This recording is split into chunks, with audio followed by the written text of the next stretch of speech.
This week, my friends, we're finally seeing some long-awaited Starship hardware going into place to get ready for version 3 testing, but also curious alterations here and there, which has a lot of us talking. From above, we have a big evolving situation on the International Space Station that requires a serious early return for Crew 11, and some more surprising news for NASA's budget and upcoming missions, which I think took most of us by surprise. Yes, it's another big one. Okay, Neil, we can see you coming down the ladder now.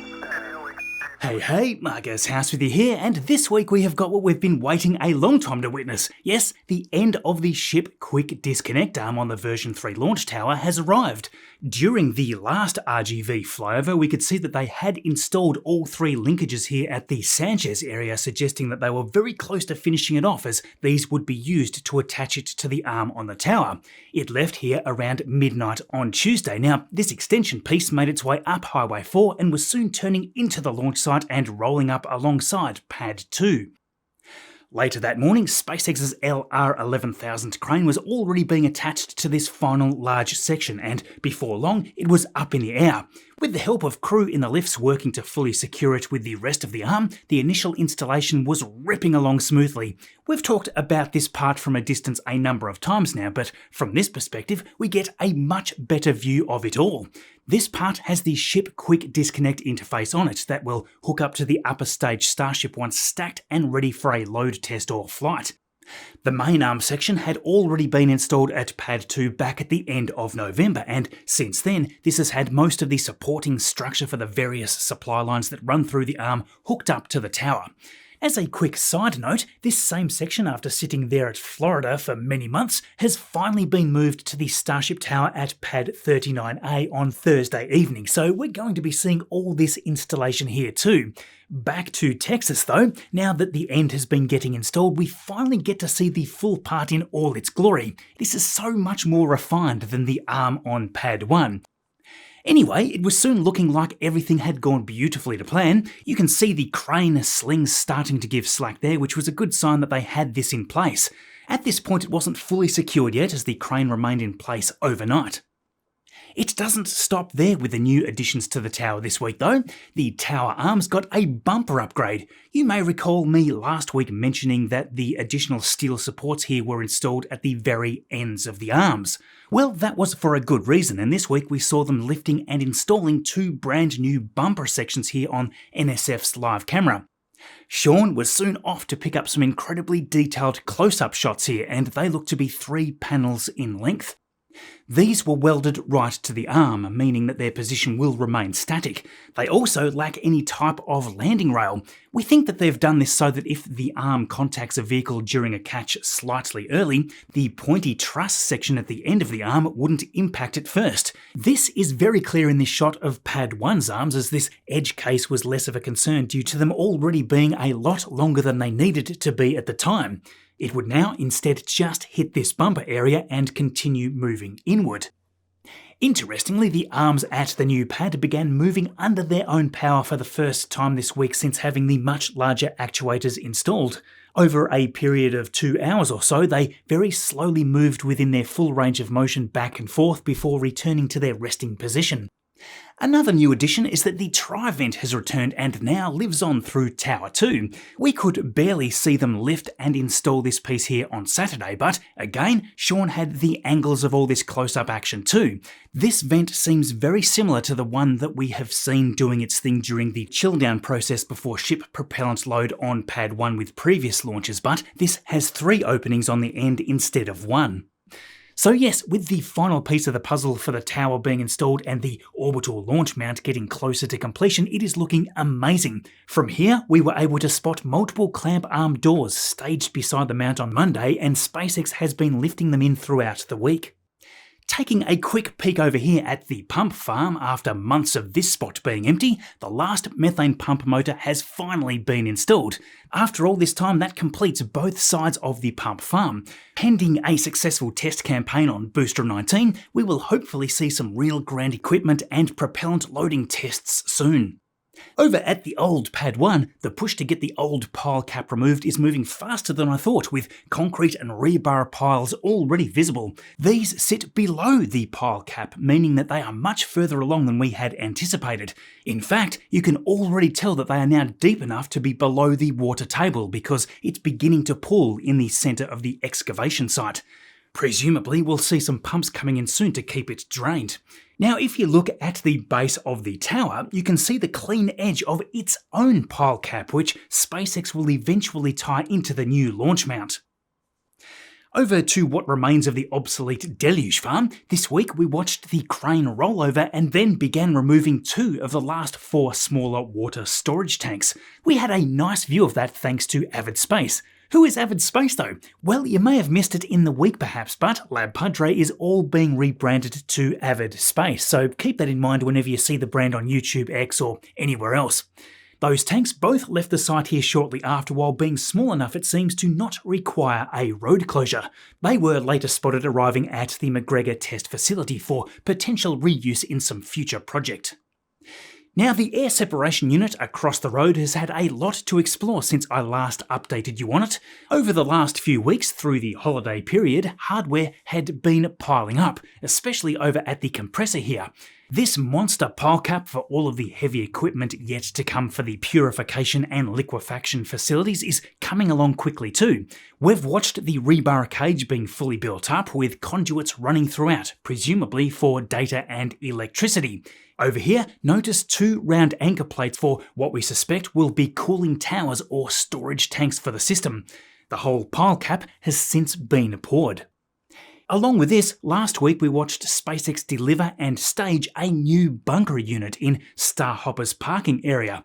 This looks very similar to other control bunkers that we've seen being installed on site previously. We're unsure if this is intended to be part of the air separation unit system or not, but if so, they are likely just waiting for the bulk of the groundwork there to be completed before installation. Heading up towards the production site at the Sanchez area, it has become a little clearer this week that we may be waiting a little longer for the first version 3 ship number 39's testing campaign. That's because the cryo stand now seems to be undergoing some pretty significant changes with its rams and their supports removed. Based on all this, it looks like they may be getting some reasonably significant modifications, so we'll be keeping an eye on this area. Beside it, over here, they've made some pretty big strides though, getting the top ring of the second static fire stand welded together. The leg pieces are over here with the 4th and final one delivered during the week, so these should all join the static fire stand soon. Further up towards the Starship factory, this week we were treated to 2 forward flaps and an uncovered fully tiled aft flap showing up here, which were presumably for Ship 39, as that still doesn't have aft flaps yet. In Mega Bay 2, that ship still has scaffolding all around it, so it's going to be interesting to see which will roll out first for testing. Will it be Booster 19 or Ship 39?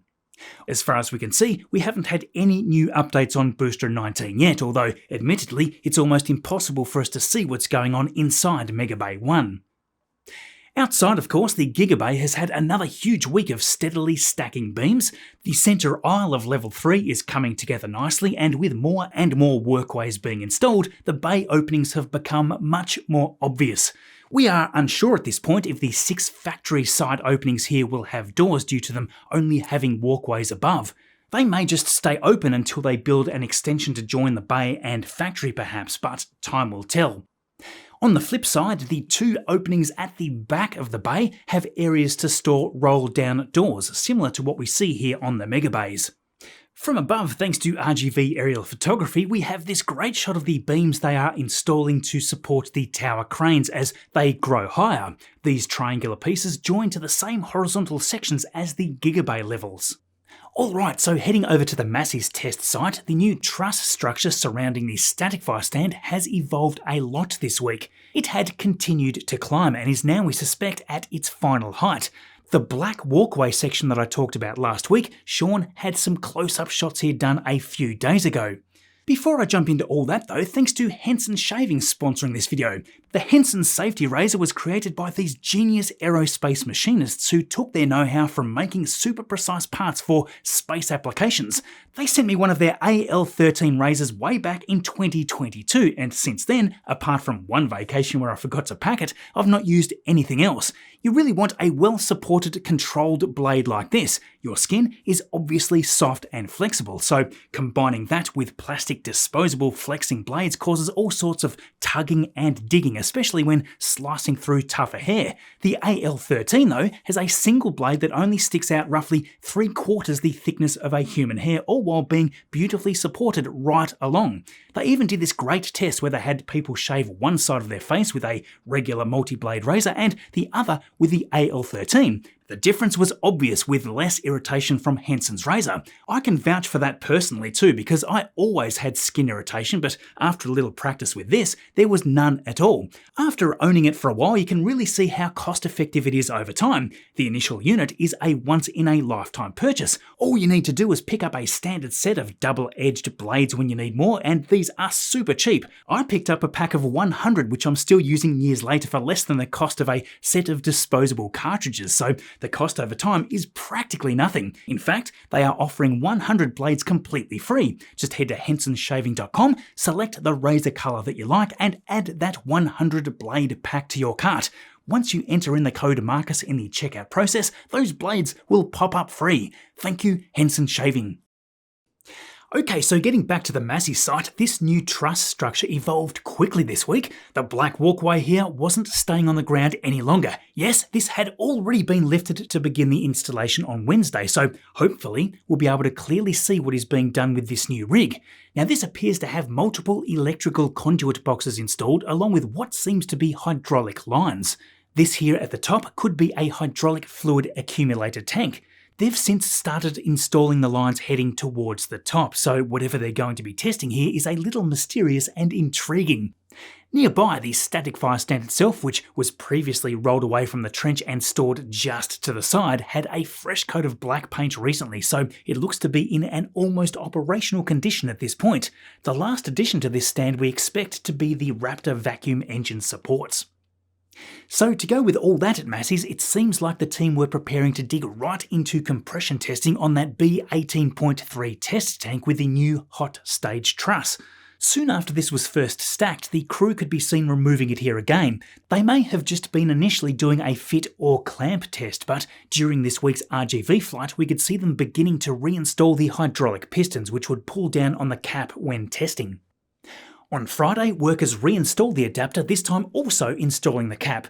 We could only just make this out on the live cameras due to all that haze, but next should be the installation of either ropes or rods which will connect the pistons surrounding the base of the setup to the cap. All rather exciting, and with every day that goes by we really are gearing up with all the new launch and vehicle infrastructure needed to kick off another run of Starship flight tests. This time though, all of it is with version 3.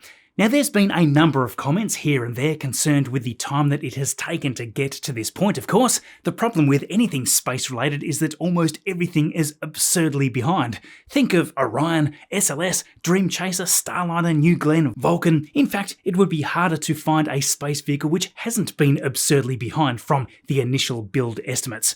Just think of Artemis I from over 3 years ago. That had many issues to address, and the launch tower needed some lengthy repairs. As we know, SpaceX tends to estimate those timelines assuming that everything will go 100% to plan, which, of course, it very much hasn't. What they have been doing though is typically making pretty steady progress each step along the way. Certainly some frustrations last year though with the repeated version 2 ship issues. I think what they're trying to do with Starship though is just so difficult and much more inspiring than any other vehicle in development. I mean, SpaceX are trying to create the first fully reusable method to get low-cost mass into space, at the same time, of course, as it being much larger than anything made in the past. It's a crazy story, and that's why we love it, and thank you for being here, being subscribed, and watching along, because without you, we couldn't be down here picking up any of this great stuff to share. Now the Starlink missions were back in force, with the first for 2026 launching here on Sunday in the early hours of the morning. Booster 1101 standing here was a brand new Falcon 9 first stage to the fleet. It was the batch for Group 688 launching here from Space Launch Complex 40 in the darkness, carrying another full batch of 29 which we didn't see at all. That's because at fairing separation they just kept streaming that second stage engine. Drone ship Just Read the Instructions was the one tasked with being the landing platform for Booster 1101's first landing, and there we go. Next up was Group 696 from the exact same launch pad. Indeed, Slick 40 had all the action this week. This time though, it was an early afternoon flight on Friday, so much better views of the action. This was Booster 1069, one of the fleet leaders, with this one being Flight 29. The record is currently set at 32, so this one is right up there in the top 5. Another batch of 29 Starlink satellites were on this flight as well, and again, no shot of them at fairing separation, so that's kind of odd. A shortfall of Gravitas was out there for this landing, and a nice view there wrapping up the week of action for SpaceX. Now, we have some worrisome news from the International Space Station. We were all excited about the very first spacewalk of the year that was to come this week. In fact, Mike Fink and Zena Kardman were making final preparations for their spacewalk, along with Kimia Yui assisting them with the pre-spacewalk preparation work. Their primary objective here was to install another set of the iRosa solar arrays which would provide more power for the station. Strangely though, on Wednesday, one of the Crew 11 members experienced some kind of medical situation. To protect the astronauts' privacy, NASA didn't give any details about the crew member in question or the health issue. The next day, however, NASA had already decided to bring 4 astronauts home early from the International Space Station. Agency officials, along with Administrator Jared Isaacman, conducted a press conference on Thursday. Their confirmation here that the astronaut was stable was a big relief, but they emphasised that the decision to return was made out of caution due to the limited diagnostic and treatment capabilities available on the station. What we do know is that the affected astronaut is part of Crew 11, which launched back in August. Given how long they have been up there, they have of course accomplished most of their mission objectives and were originally scheduled to return around February 20 anyway, which would have been a few days after Crew 12 docked with the station to begin their mission. Of course, the top priority is the crew's health and safety, so in this case, where there would have usually been a brief handover period between the crew missions, instead the Crew 11 team will depart the station in the coming days aboard Crew Dragon Endurance. This is actually the first medical evacuation from the station in history, so yeah, this is really unusual. This will leave the station temporarily operating with a reduced crew of just the 3 from the Soyuz MS-28 mission. NASA's astronaut Christopher Williams will remain here along with cosmonauts Sergei Kuznetsov and Sergei Mikheyev. Now, NASA and SpaceX are also looking at the possibility of pulling the Crew 12 mission a little further back to help them get up there quicker, so we should get some more news on that plan this week as well.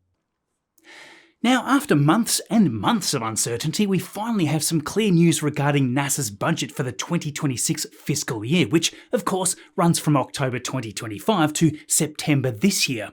The Senate has decided to refuse the huge cuts proposed by the administration, so now it seems NASA will have an almost identical budget to what they had the previous fiscal year, $24.4 billion for this year compared to the $24.9 billion for 2025. Just a tiny cut of roughly 1% to NASA's science budget specifically, it seems, which I think is terrific news. Far better than the $18.8 billion total budget proposed. That was to wipe out about half of NASA's science budget, which was proposed in mid-2025. Now, I have seen a lot of comments on this saying that people were silly to panic about it, but it was much more than just unfounded panic. Remember, at the time of the initial proposal, there were significant cuts to NASA's workforce through a voluntary buyout and other stuff. So yeah, it is all very hard to rebuild what has already been lost in expertise, but at least now they can hopefully get back on track with more certainty. Just think about how tough it would be for all these NASA projects to continue along on the same funded path while having lost a whole bunch of the team members that are no longer with them. Anyway, this budget will include funding for all existing science missions and most of the planned ones, with $7.25 billion allocated for NASA science. Unsurprisingly perhaps, what didn't get funded was the Mars sample return mission, which had been plagued with uncertainty anyway.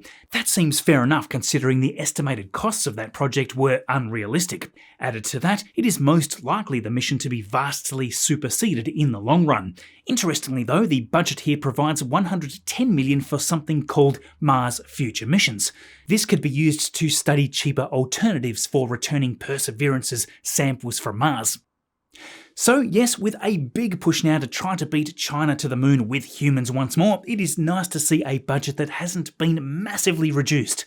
We of course have a very big year for moon missions. The Artemis II mission is right around the corner now, with NASA planning to send astronauts around the moon for the first time since the Apollo missions. It seems that if the current suggested schedule holds, we could be looking at that happening in just a few weeks. February 6 is the current target, which is just under a month away now. NASA astronauts Reid Wiseman, Victor Glover and Christina Cook are preparing along with Canadian Space Agency astronaut Jeremy Hansen for this epic mission. They will travel thousands of miles beyond the moon, record a bunch of data while experiencing the radiation of deep space, and obviously test out all of the life support, communications and navigational systems on a real human flight. NASA is on track to roll out the second ever fully constructed SLS to the launch pad late this coming week, so keep an eye out for all of that action coming. Along with that, hopefully before this quarter ends, we will see the Blue Moon Mark I Pathfinder heading up to actually land on the moon itself. That is not a crewed mission obviously, but it is by quite a margin the largest lunar lander ever built that is going to make this attempt. That's going to launch on the third New Glenn currently being finalised. Firefly Aerospace is getting ready for the second lunar lander with Blue Ghost Mission 2. Following that epic successful display last year with the first mission, this is going to be an exciting ride. This mission is different, however, because this time they are aiming for the moon's far side, which is an extremely challenging destination because to communicate with it, they will need a relay. That's why they have two vehicles for this mission, the lander itself and their Elytra dark orbital vehicle, which will act as that communications relay. Blue Ghost Mission 2 will deliver international payloads including UAE's Rashid Rover 2. It will deploy ESA's Lunar Pathfinder Orbiter and test out some other neat inclusions on board. That will again launch on Falcon 9 this year if all goes to plan. Astrobotic is also preparing its Griffin 1 mission for mid-2026, which will launch on something even larger. Yes, a Falcon Heavy. This is aiming for another troublesome location at the lunar South Pole. It will carry Astrolab's large Flip rover, Astrobotic's Cube rover, and other commercial payloads. Let's also not forget Intuitive Machines are aiming to have their third IM-3 mission on the way later in the second half of 2026. After the two previous landers have tipped over after touching down near the South Pole region, this time they are aiming for the enigmatic Rayner Gamma region with its Nova C lander, which won't have any of those pesky lighting issues. This is much closer to a more traditional equatorial spot, so I think they'll nail that one. Remember as well that China's Chang'e 7 mission is also expected to land on the lunar surface this year as well, so this is going to be a big year for the moon. So that wraps up the week nicely. I hope you enjoyed this video. If you did and are not yet subscribed, do follow along. We cover all the big stuff every Saturday and love sharing it all with you. Are you excited about the moon mission action coming this year? Let me know which mission has you most interested. If you want to continue with more space goodness, check out this video here next. Thanks for watching all this way through as always, and I will see you all in the next video.